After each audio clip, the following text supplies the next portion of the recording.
Welcome back, viewers. In this video, we'll delve into the fascinating world of candlestick formations. You might have noticed these green and red candle-like diagrams on the charts in our previous video. Today, we'll demystify everything you need to know about candlesticks. Let's dive right in. Candlestick charts are a type of financial chart used to track the movement of securities, originating from the ancient Japanese rice trade. These candlestick charts have become an integral part of modern price charting. Many investors and traders find them visually appealing compared to standard bar charts, making it easier to interpret price action. In previous videos, we discussed terms like green and red, big and small, as well as long bottom wick and long top wick. These variations simply represent the interaction between buyers and sellers in the market. Now, I will explain the four major components of a candlestick: the opening price, closing price, high price, and low price. Imagine we are in a market, not the traditional one where you buy food, but a market for digital assets and cryptocurrencies. The opening price is the first price at which an asset is traded during a trading session. In our example, the market in Nigeria opens at 1 a.m. and if someone buys a particular coin for $50 at that time, $50 becomes the opening price for that session. Next is the high price, which represents the highest price reached during the trading session. For instance, if later in the day someone buys the same coin for $70, then $70 is the high price for that session. On the other hand, the low price is the lowest price recorded during the session. If at some point during the day someone managed to buy the coin for $40, then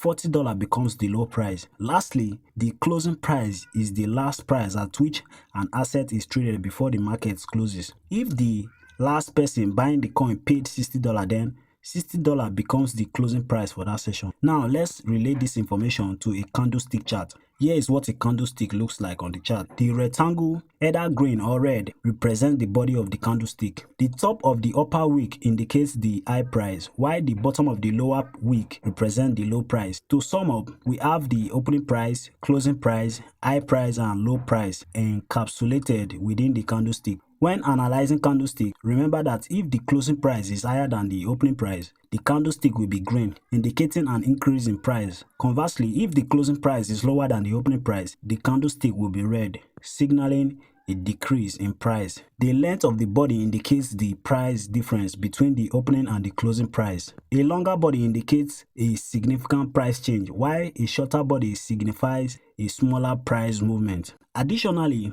the closing price of a previous day becomes the opening price of the current day, and this helps us identify trends and price movements. Now that we have covered the basic of reading candlestick chart, in the next lesson we will explore the various types and size of candlestick you might encounter in the market. Grab a coffee and I will see you in the next video.